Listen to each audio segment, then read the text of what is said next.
palavra hoje na EBD. Bom dia, Daniel. Bom dia, Diácono João Paulo, obrigado aí pela introdução. Meus irmãos, bom dia a todos. Mais uma vez, alegria, né, enorme nós estarmos aqui.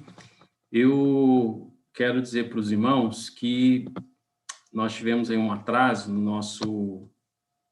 nosso horário, mas duas questões. A primeira é que eu não gosto de estender muito além do que está previsto o horário, porque todo mundo aí tem os seus afazeres, né? Ainda mais no horário de almoço. E segundo, eu não vou correr com a aula por causa disso, tá? Assim, a gente vai dar a nossa aula normalmente, tranquilamente. Provavelmente a gente não vai conseguir finalizar a aula, mas a gente pode combinar com vocês aí, ver uma outra oportunidade, não tem problema, tá? Vou passar a aula para vocês, vocês podem olhar, e se for o caso, se for necessário, viável e possível, a gente pode marcar novamente aí para dar continuidade, finalizarmos a aula, tá? Porque correr acho que não é adequado, a gente acaba perdendo, né? Aí no conteúdo, na aula. Então, vamos continuar aqui, nós vamos dar sequência tranquilamente com os irmãos. Eu vou pedir aí a participação dos irmãos em alguns momentos, tá? Apesar dessa questão aqui do Zoom, a gente tem às vezes um assincronismo, né? Mas eu gostaria de pedir em alguns momentos a participação dos irmãos. Para nós começarmos, vamos orar, agradecendo a Deus por essa oportunidade tão boa, rica, né, que nós temos, e pedindo que Deus possa nos abençoar nessa aula, nessa manhã. Vamos orar? Senhor, nós te damos graças, ó Deus, por essa oportunidade, ó Pai, por essa manhã. Podemos aprender de Ti, ó Deus, podemos estudar um pouco mais da Tua palavra, Pai, que privilégio, que bom que o Senhor nos revelou, Pai. Nos revelou o Teu querer, a Tua vontade, os Teus propósitos, ó Pai, por meio da Tua palavra. Nós pedimos que nessa manhã o Senhor fale aos nossos corações, que o Teu Espírito, ó Pai, nos dê um entendimento, a instrução, a motivação, Pai, e o desafio aos nossos corações quanto à Tua palavra, quanto vivemos de acordo com a Tua palavra, ó Deus. Eu te agradeço pela vida de cada um dos irmãos que estão aqui assistindo, pelo YouTube também. Abençoe, Pai, a vida de cada um desses irmãos e abençoe-os, ó Deus, pela Tua palavra, ó Pai. É o que eu te peço, agradecido, no nome de Jesus. Amém. Meus irmãos, vamos lá então. Vou projetar aqui a nossa aula. Os slides.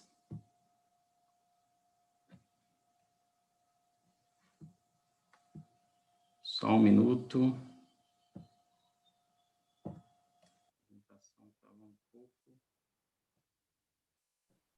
Estamos vendo, Daniel. Ela só estava um pouco adiantada aqui, já estragou a surpresa. Bom, mas vamos lá. Nosso tema do ano, Alegrai-vos.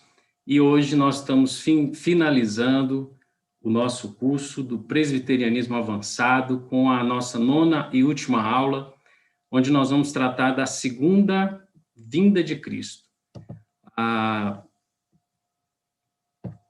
Esse tema aí que é um tema tão interessante, importante para nós, onde nós vamos falar dessa esperança cristã, que é o retorno do Senhor Jesus, a nossa grande esperança, a consumação da história humana, o evento que trará fim, então, à história, a essa nossa história aqui de peregrinação pela terra, já que aqui nós estamos como peregrinos, aqui não é o nosso lar, né, nesse momento, mas nós estamos como peregrinos aguardando o retorno do nosso Salvador. Eu começo com uma pergunta aqui para vocês. É certo que Cristo voltará? Será que nós podemos ter certeza quanto a esse retorno do Senhor?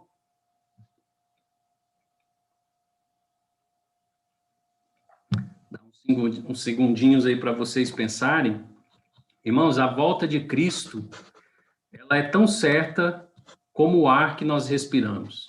E como que nós podemos ter essa certeza, essa convicção, essa confiança no retorno de Cristo? Nós podemos ter essa certeza porque a palavra de Deus nos garante. Se todas as profecias bíblicas se cumpriram no seu tempo determinado, demonstrando, então, a eficácia, a inerrância, a infalibilidade das Escrituras, porque elas são a palavra de Deus, então nós podemos ter convicção de mais essa verdade bíblica. Os evangelhos, inicialmente aí, nós temos no Velho Testamento mais profecias sobre a segunda vinda de Cristo do que da primeira vinda de Cristo. No Novo Testamento, nós temos mais de 300 referências proféticas sobre a segunda vinda de Cristo. Isso somente no Novo Testamento.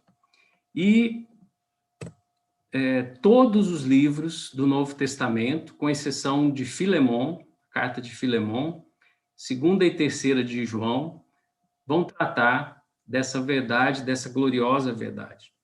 Então, a segunda vinda de Cristo, a Bíblia nos fala como a consumação da história, o último capítulo da história da humanidade. A Bíblia nos fala que a história ela é linear, ela tem começo, meio e fim, e nós sabemos que o fim ele chegará com a consumação aí da história na vinda do Senhor Jesus. O reverendo Hernanes Dias Lopes, ele nos diz que a segunda vinda de Cristo é tão certa como foi a sua primeira vinda. As profecias bíblicas sobre o nascimento, a morte, a ressurreição, a ascensão de Jesus se cumpriram literalmente no tempo determinado por Deus. Então, se todas essas profecias se cumpriram, então nós podemos ter certeza e garantia da palavra de Deus que a segunda vinda do Senhor, ela acontecerá. Como Cristo vai voltar, meus irmãos? Queria passar aqui com vocês algumas informações sobre como se dará essa volta. Eu queria pedir que vocês me ajudassem com a leitura. Deixa eu ver se eu consigo aqui abrir para pegar os participantes aqui da sala. Eu queria pedir que, então, Atos 1:11, o Diogo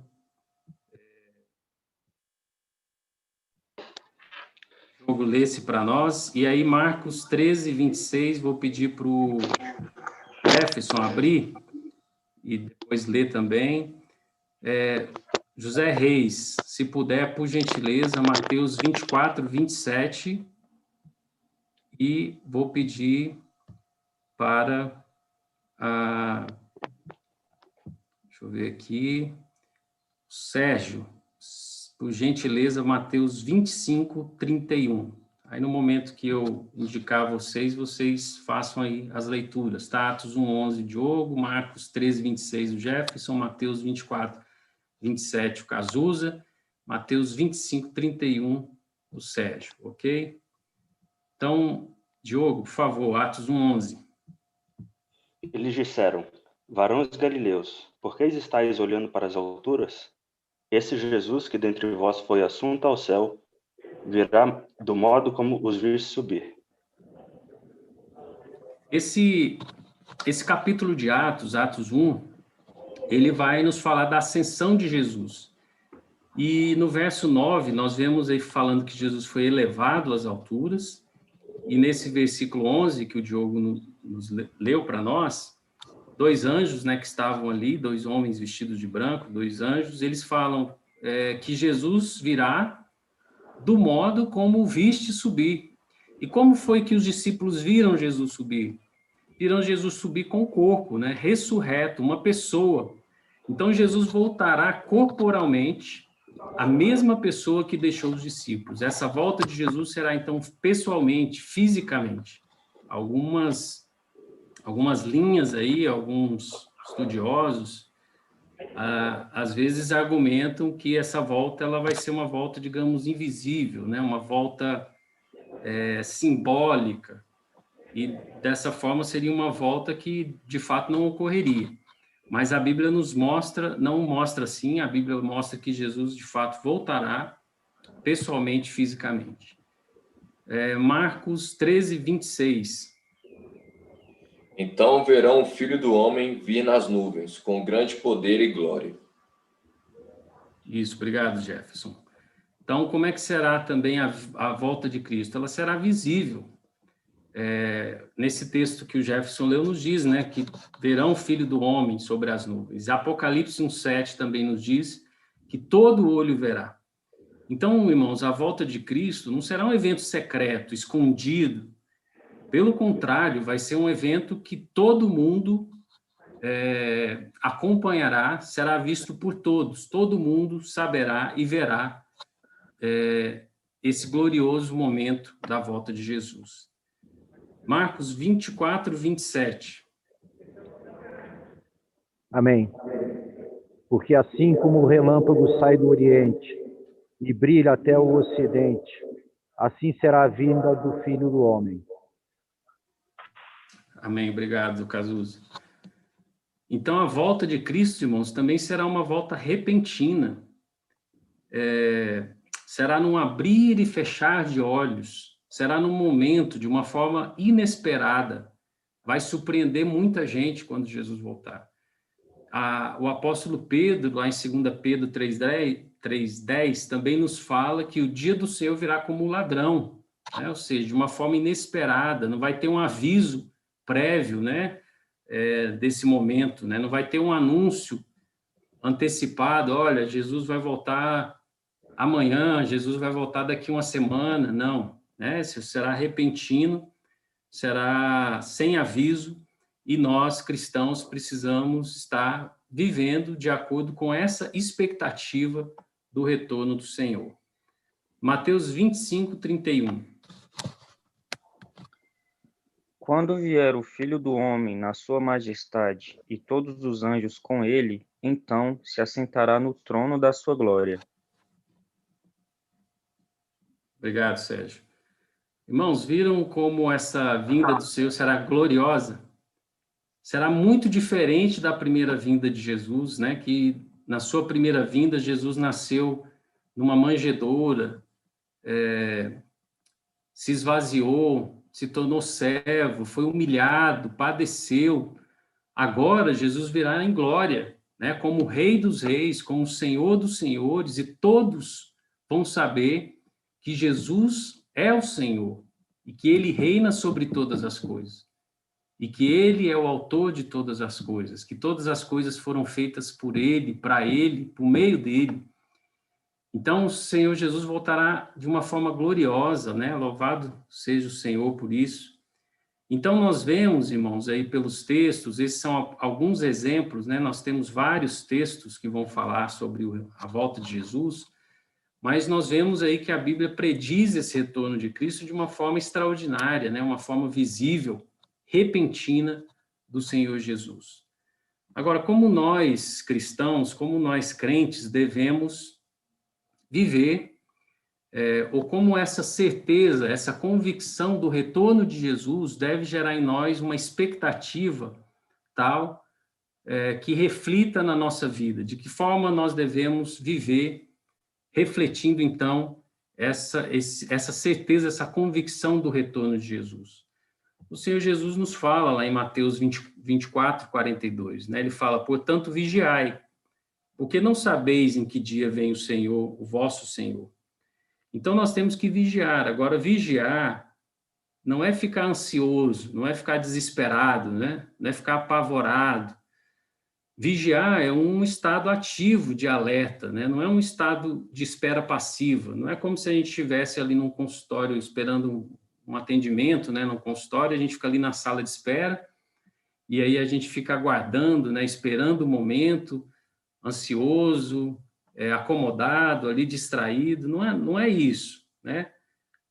Nós devemos estar sob a expectativa da volta de Cristo, como se essa volta fosse acontecer a qualquer momento, porque de fato ela pode acontecer a qualquer momento, nós não sabemos.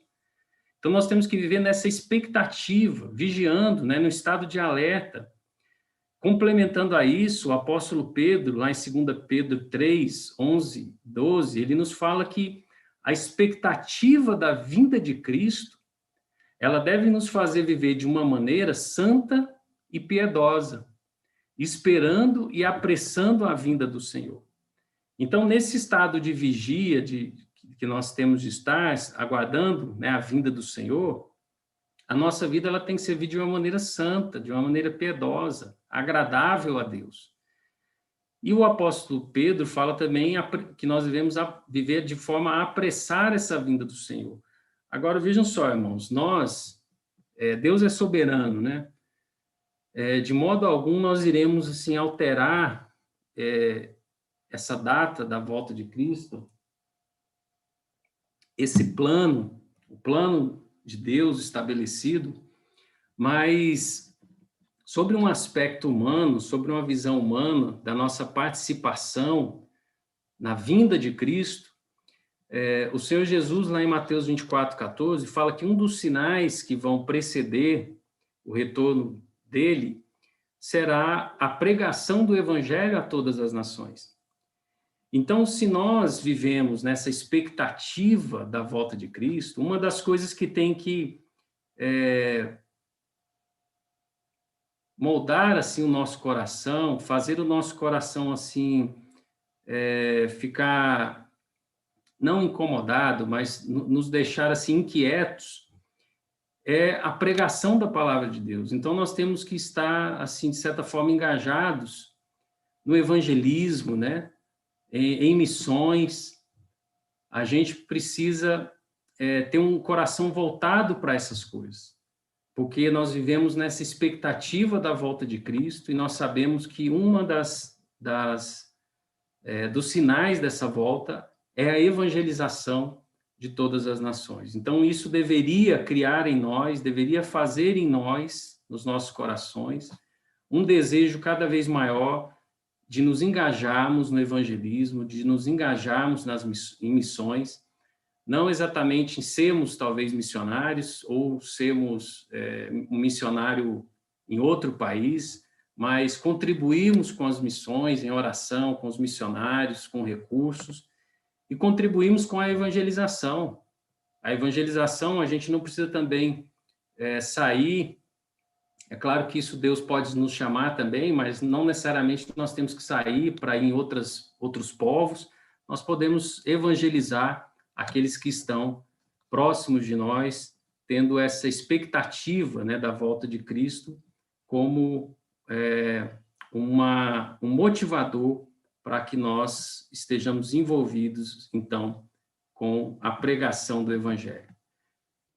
Bom, irmãos, dando sequência, então, a Bíblia ela vai nos ensinar que nós temos 3 grandes acontecimentos, 3 grandes eventos escatológicos que a vinda de Cristo vai desencadear ou que estarão associados ali à vinda do Senhor. Então, com a segunda vinda de Cristo, haverá a ressurreição dos mortos, o juízo final e a criação da nova terra, a criação do novo céu e da nova terra. Então, há diversos registros bíblicos sobre todos esses eventos e nós vamos, então, tratar um pouco desses acontecimentos aqui. Só para nós deixarmos registrado, vamos falar aqui um versículo de cada um desses, aí eu vou pedir novamente a participação de vocês. A Jade, por favor, leia esse versículo da ressurreição. Pediria a Tainara para ler o do juízo final e o Euman, do Novos Céus e Nova Terra, por gentileza. Jade, você pode ler então para a gente da ressurreição? Sim. Tendo esperança em Deus, como também estes a têm, de que haverá ressurreição tanto de justos como de injustos. Exatamente. Então, o apóstolo Paulo aqui nos dizendo que haverá ressurreição. E essa ressurreição de todos, tanto justos como de injustos. O juízo final. Porquanto estabeleceu um dia em que há de julgar o mundo com justiça, por meio de um varão que destinou e acreditou diante de todos, ressuscitando-o dentre os mortos. Então, haverá um dia de julgamento, né? O juízo final, Deus vai julgar o mundo com justiça e ele vai fazer isso por intermédio de Cristo, né? Ele daí está dizendo, por meio de um varão que destinou e acreditou diante de todos, ressuscitando dentre os mortos. Jesus, então, vai ser aquele ao qual Deus entregará essa digamos assim, ali no dia do juízo final, a realização desse juízo. E novos céus e nova terra. Nós, porém, segundo a sua promessa, esperamos novos céus e nova terra, nos quais habita a justiça. Isso. Então, irmãos, alguns textos aí para nós vermos aí as citações, né, bíblicas sobre cada um. São vários textos, tá? E então, iniciando falando um pouco sobre a ressurreição dos mortos. Nossa confissão de fé, ela tem um capítulo 32, que vai tratar desse assunto, do estado do homem depois da morte e da ressurreição dos mortos. Então, eu queria que os irmãos prestassem atenção aqui nesse texto. Parece um texto grande, mas ele traz para nós assim, bastante informações. Então, eu queria que os irmãos ficassem atentos aqui à leitura desse texto, tá? E eu pediria a ajuda de alguém. Daniel, você poderia ler esse texto para nós, Daniel? Eu vou ler, Daniel, que o Daniel está dirigindo. Ah, tá bom. Nós estamos voltando Obrigado. para casa. É Ludmila, né? Obrigado, Ludmila. Os corpos dos homens, depois da morte, convertem-se em pó e vem a corrupção. Mas as suas almas, que nem morrem nem dormem, tendo uma substância imortal, voltam imediatamente para Deus que as deu. As almas dos justos, sendo então aperfeiçoadas na santidade, são recebidas no mais alto dos céus, onde vem a face de Deus em luz e glória, esperando a plena redenção dos seus corpos. E as almas dos ímpios são lançadas no inferno, onde ficarão em tormentos e em trevas espessas, reservadas para o juízo do grande dia final. Isso, obrigado, Ludmila. Irmãos, então aqui, nesse capítulo, na Confissão de Fé, foi então sistematizado essas doutrinas, essas informações. Aí embaixo tem as referências, né, que foram usadas para se trazer esses entendimentos. E vamos examinar, então, o que nós temos aqui nesse capítulo, nessa primeira sessão desse capítulo da nossa Confissão de Fé de Westminster. Então, veja só, ele começa dizendo o seguinte: os corpos dos homens, quando morrem, eles se convertem em pó e vem a corrupção, ou experimentam a corrupção. Então, isso nós sabemos, né? O corpo lá, depois da morte, enterrado, ele vai se decompondo, vai se deteriorando. Os elementos químicos ali do corpo, eles vão sofrendo essa corrupção, essa decomposição. Então, isso todos nós sabemos. Agora, o que acontece com a alma? O corpo, a gente sabe que ele vai se decompondo ali, se deteriorando. E a alma, depois que a pessoa morre? Então, a Bíblia nos ensina que as almas, elas nem morrem, nem dormem. A alma tem, portanto, essa substância imortal. Mas o que acontece com as almas? Depois da morte e até a ressurreição no último dia, elas permanecem conscientes e vivas, não morrem nem dormem, e a alma do crente vai aguardar a ressurreição final nesse estado consciente, na presença do Senhor, né? São recebidos no mais altos céus, esperando a redenção dos seus corpos, e os ímpios, também conscientes, são lançados no inferno, onde ficarão em tormentos, em trevas, reservado para o dia do grande juízo. Percebam aqui, irmãos, que nós estamos falando de um estado temporário da alma humana, um estado entre a morte e a ressurreição, um estado onde a alma ela não estará unida ao corpo, né? Da morte até a ressurreição, porque na morte ela se separa e na ressurreição ela é então novamente unida ao corpo físico. Esse estado ali temporário entre a morte e a ressurreição, nós chamamos de estado intermediário, exatamente esse período em que a alma deixa ali o seu corpo físico e até o momento da ressurreição. Por que esse estado é um estado... então, ele é intermediário, né, por conta disso, que nós já comentamos.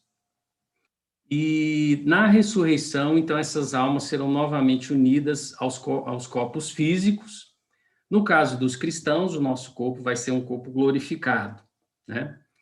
Agora, embora esse estado seja um estado intermediário, não é o estado definitivo, porque ainda haverá a ressurreição, a condição ela é definitiva. Não é possível reverter essa condição. Então, aquela alma que está no céu após a morte, ela não se perderá. E, por outro lado, aquela alma que está no inferno, ela não poderá se salvar. É isso que a Bíblia nos ensina, né? Não é possível reverter esse estado após a morte, mesmo estando nesse estado ainda intermediário. E a confissão de fé continua aí no final dessa sessão nos dizendo isso aí, ó, além desses dois lugares, no mais alto dos céus ou no inferno, destinados às almas separadas de seus respectivos corpos, as Escrituras não reconhecem nenhum outro lugar. Então, meus irmãos, não há base bíblica para supor a existência de outros lugares ou condições ocupadas pelos mortos. As doutrinas romanistas aí da Igreja Católica, né, por exemplo, do purgatório, do limbus infantum, do limbus patrum, elas não encontram embasamento nas Escrituras para sustentá-las, né? O purgatório, o lugar onde as pessoas morrem, ficariam ali no estado de no estado de aperfeiçoamento, né? Ali, a partir de orações e etc. Então, a partir desse período em que ela fica ali no purgatório, a alma dela pode sendo aperfeiçoada a partir de diversas atitudes, orações, etc., até que um dia, não se sabe também quanto tempo isso pode demorar, mas um dia ela poderá, então, estar purificada para que ela possa, então, entrar no céu, né? Essa doutrina do purgatório não tem respaldo nas Escrituras. Limbus infantus seria um lugar onde as crianças que morrerem elas ficariam, né? Um local, um locus diferente ali, especial, voltado só para as crianças. E o limbus patrum seria o local onde ficariam os crentes do Antigo Testamento, tá? Isso dentro da doutrina católica. Não há bases aí nas Escrituras para esses tipos de estados, né, ou condições, ou lugares diferentes ocupados pelos mortos. Também, irmãos, não há uma base bíblica para outros ensinamentos, como, por exemplo, o aniquilacionismo. O que é o aniquilacionismo? Há algumas seitas, alguns expoentes aí que dizem que a alma do ímpio, quando ele morre, ela vai ser aniquilada. Então, ela será exterminada, ela deixará de existir. Então, nesse caso, não haverá um castigo eterno para os ímpios, né? Porque as suas almas serão aniquiladas. Então, ao morrer, os ímpios simplesmente deixam de existir, as suas almas deixam de existir, né? Isso não encontra nenhum respaldo na Escritura. A gente vê diversos textos falando sobre esse castigo eterno. O próprio Senhor Jesus fala várias vezes sobre isso, né? A palavra de Deus nos fala que os que estão em Cristo não estão condenados, mas os que não estão em Cristo já estão condenados. Então, não há base para esse tipo de ideia. Uma outra ideia também, que tem sido até mais comum aí nos nossos dias, tem se espalhado aí, que é a ideia do universalismo. O que é o universalismo? O universalismo afirma que todos serão salvos. Então, as pessoas morrerão, mas quando chegar ali no juízo final, Deus vai falar, não, todo mundo agora vai para o céu, né? Então, essa ideia hoje comum, ela é uma ideia que tem sido difundida aí de uma forma até comum. Acho que pela internet a gente consegue até ver alguns expoentes, pregadores, tá? Mas também não é uma ideia que encontra respaldo nas Escrituras, né? De que todos serão salvos. A Bíblia não nos diz isso. A Bíblia nos fala que haverá juízo, julgamento para aqueles que não foram salvos, né? Uma outra doutrina, irmãos, também, que não encontra respaldo na Bíblia, é a doutrina conhecida como sono da alma, defendida aí por adventistas, testemunhas de Jeová, que vão dizer que o lado espiritual do homem, ele não existe num estado separado do corpo após a morte. A alma não existe, esse lado espiritual não existe sem o corpo. Então, o que vai acontecer com as pessoas depois que elas morrem? Com a alma das pessoas depois da morte? Essa alma vai ficar dormindo, ela vai ficar inconsciente. É como se ela estivesse dormindo mesmo. Igual a gente quando dorme, né? A gente dorme, acorda, a gente não lembra de nada, foi um momento de inconsciência mesmo, então essas almas ficariam assim, como que dormindo, no estado de inconsciência, e quando chegar o momento do juízo ou da ressurreição, aí sim elas vão se unir aos seus corpos e aí voltarão à consciência. Também não há respaldo bíblico para essa ideia, tá bom? Então, o que a Bíblia nos diz é que são esses dois lugares, após a morte, que as almas irão. No mais altos céus ou no inferno, não há outro local, as Escrituras não reconhecem outro lugar. Então, essas ideias de purgatório, ou essa ideia de um aniquilacionismo, de um universalismo, ou do sono da alma, também não são ideias respaldadas pelas Escrituras. O que é importante a gente falar também sobre o estado intermediário?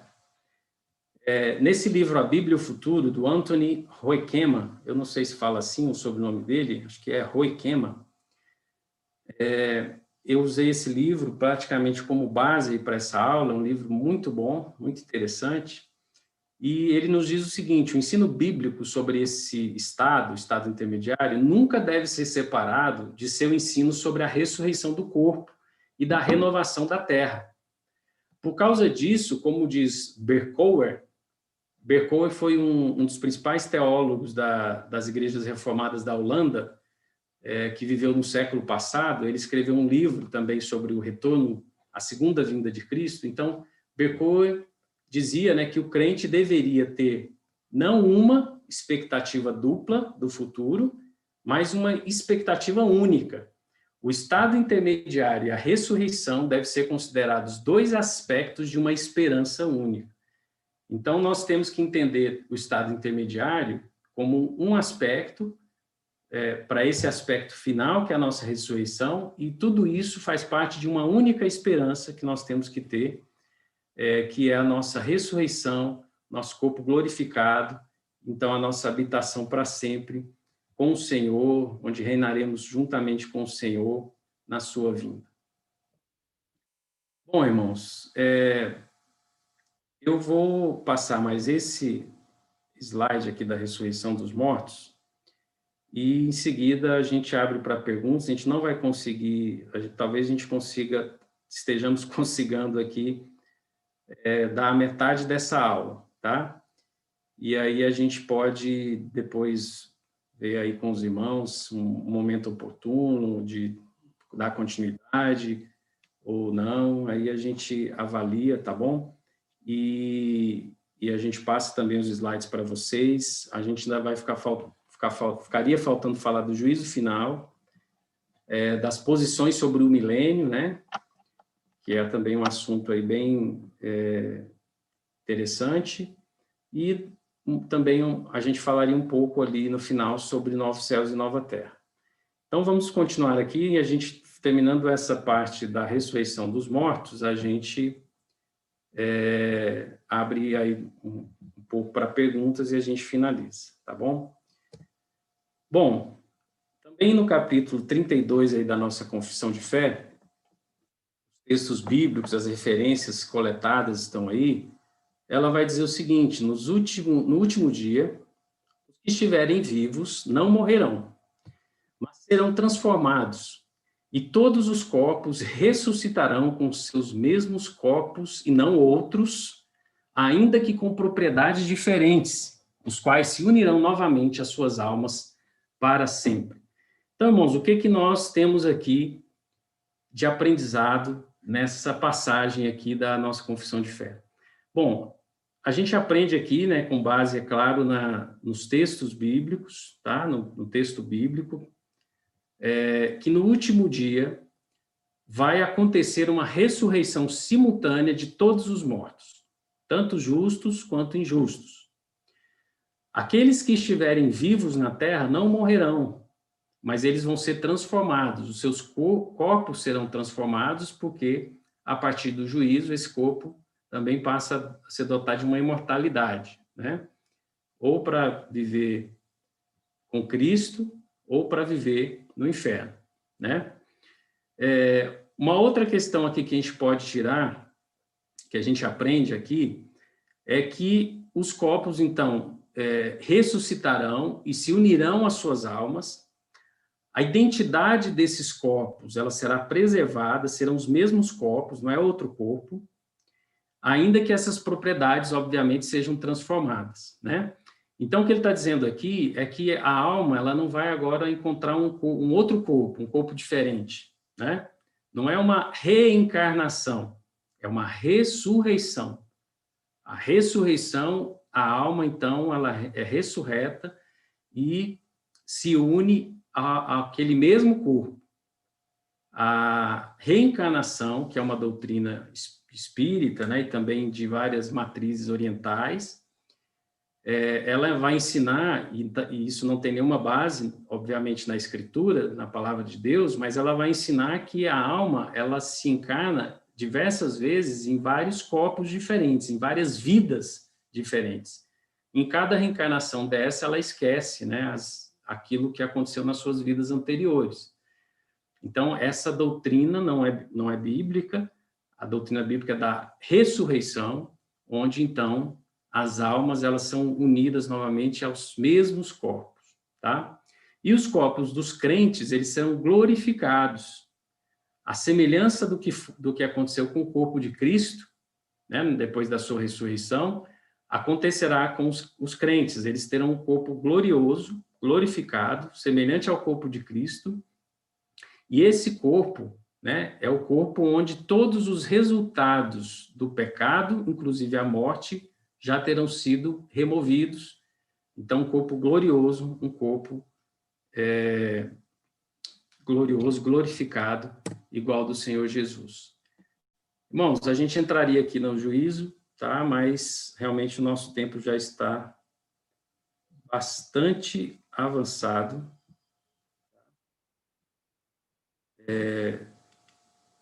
José Reis perguntou aqui.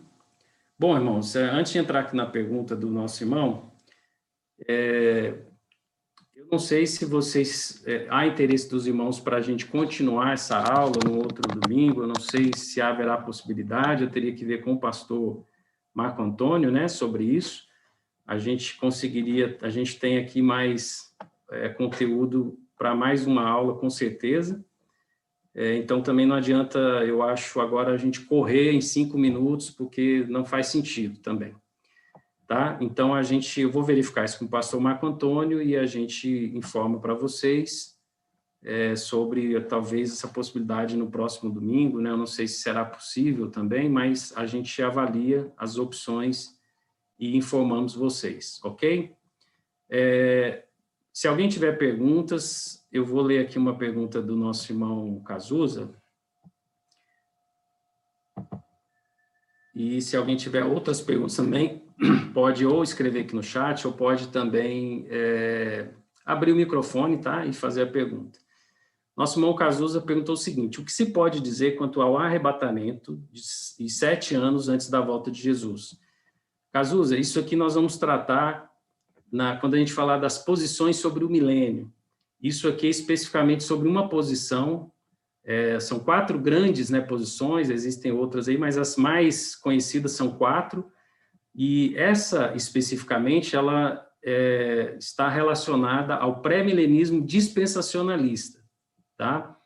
Mas quando a gente for falar dessas interpretações do milênio, que está lá em Apocalipse 20, nós vamos falar das 4 grandes interpretações, e em uma delas, na verdade, em todas elas se fala do arrebatamento, mas esse arrebatamento aqui, com um período anterior a 7 anos da volta de Cristo, né? Inclusive, Eu tenho aqui o livro do Deixados para Trás, que é o Deixados para Trás é o grande expoente dessa visão de milênio, né? Inclusive eu tinha procurei aqui para mostrar, o Deixados para Trás, esse é o 2, o Comando Tribulação. O 1 eu tinha, mas eu acho que emprestei para alguém e a pessoa não devolveu. Então, se alguém estiver ouvindo aí, foi alguém que eu emprestei, tá?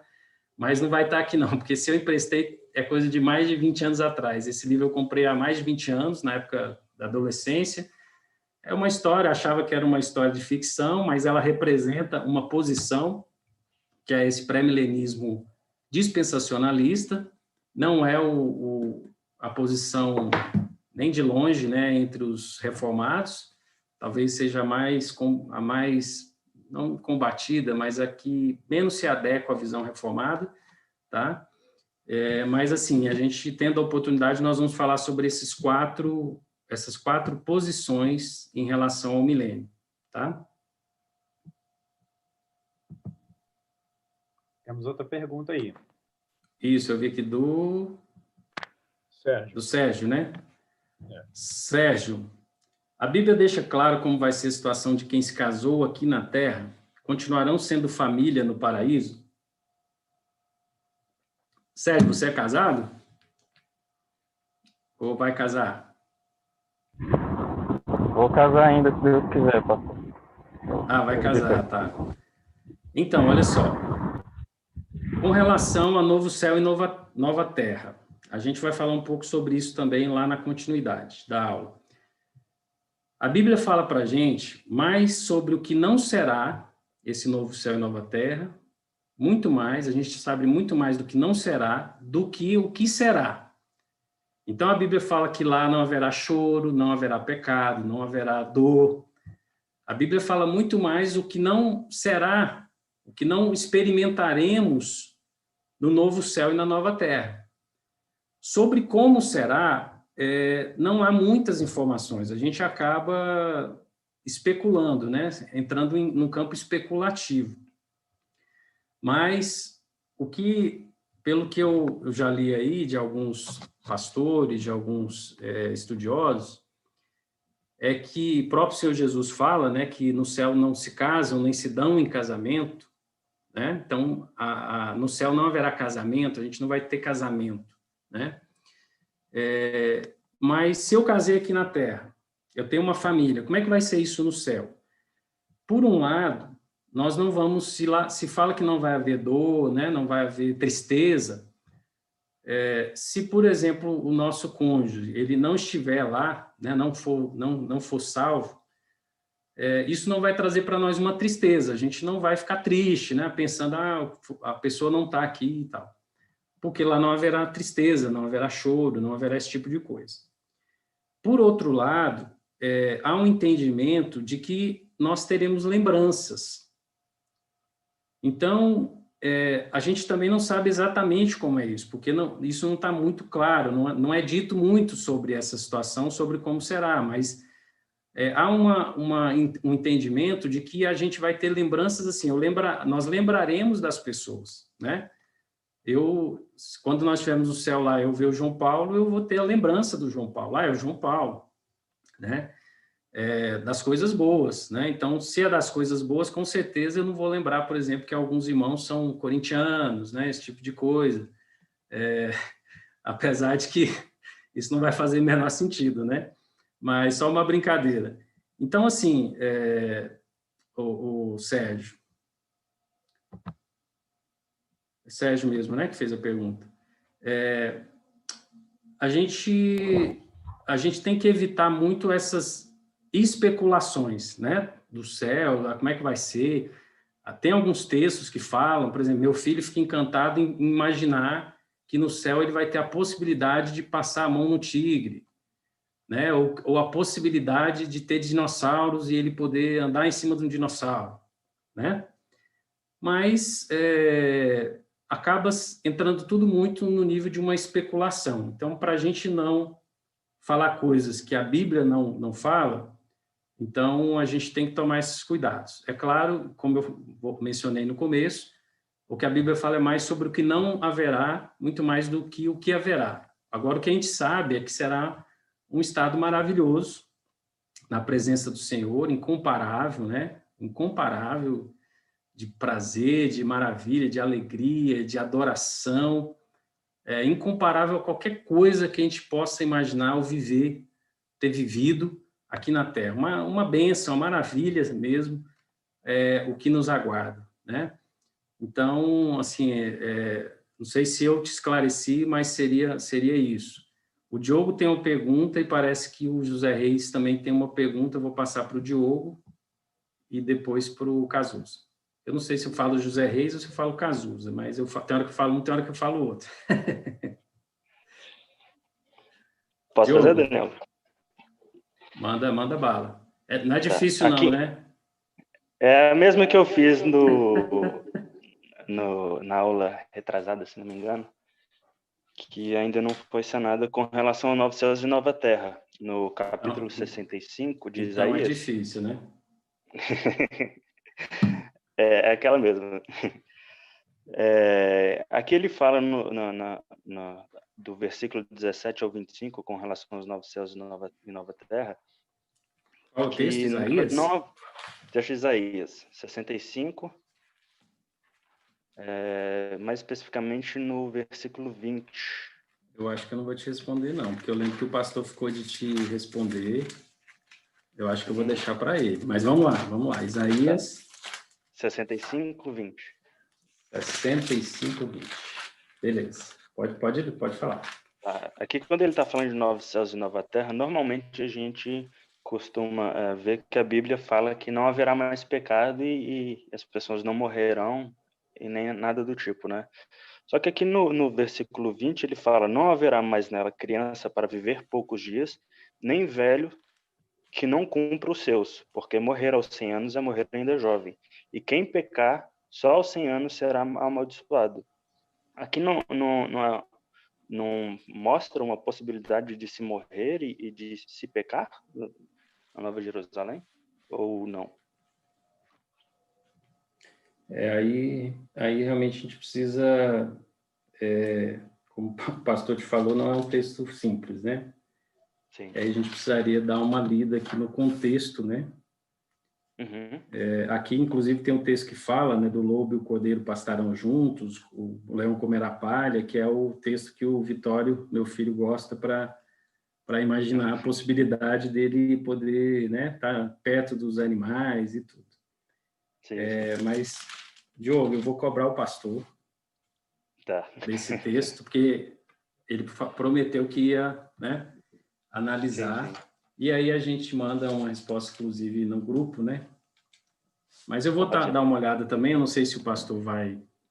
Eu falo com ele, mas qualquer coisa eu também dou uma olhada aqui, uma estudada sobre esse texto e mando lá no nosso grupo, tá? Me comprometo. Beleza. Obrigado, Daniel. Tá? Valeu. Cazuza?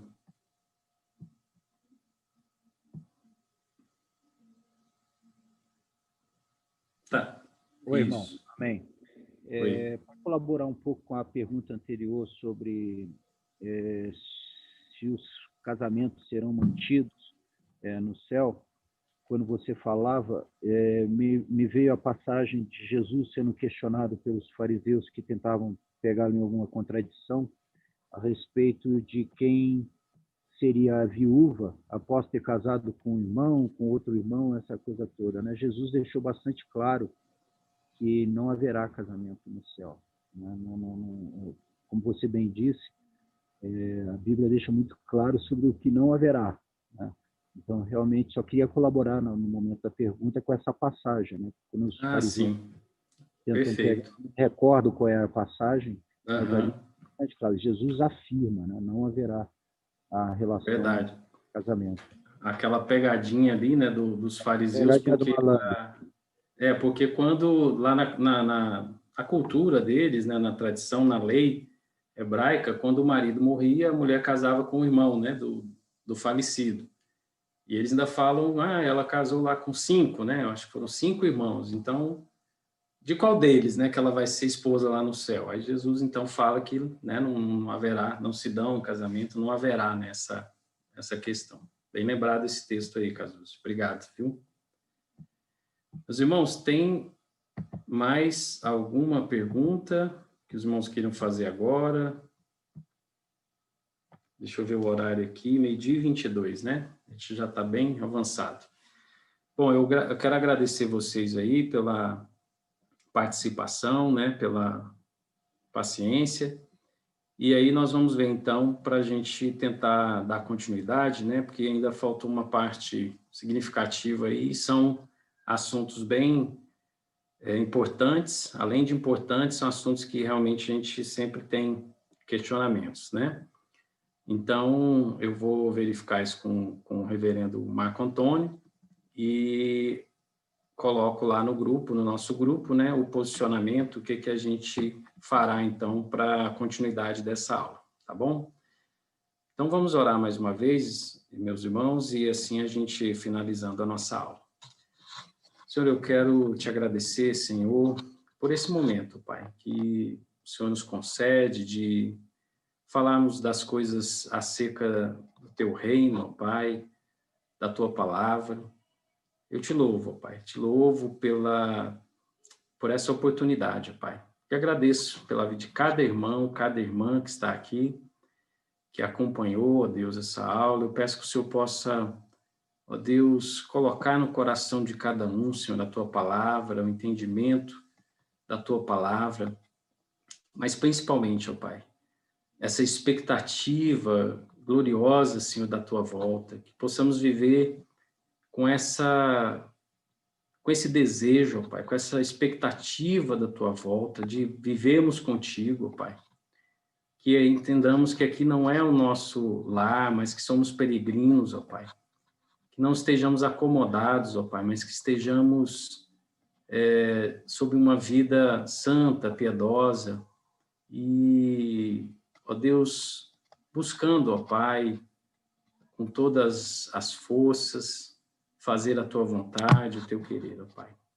Cuida de cada um dos irmãos nesse dia, ó Pai, nos abençoa, nos dê um domingo abençoado e abençoa logo mais à noite, Pai, o culto que será celebrado em adoração a Ti, ó Pai. Obrigado por esse momento, obrigado por tudo, em nome de Jesus. Amém. Meus irmãos, bom dia, quero agradecer o João Paulo, o diácono João Paulo, que nos deu aqui o apoio na moderação, né, aqui na sala, nos dando esse suporte. Obrigado aí, João Paulo, que Deus abençoe você. E obrigado a todos os irmãos aí, um bom domingo. Obrigada, presbítero, bom domingo para vocês todos. Um domingo abençoado a todos. Em nome de Jesus. Um abração. Amém. Tchau, tchau. Abraço, Sandra. Graças e paz a todos. Tchau, tchau. Até mais. Amém.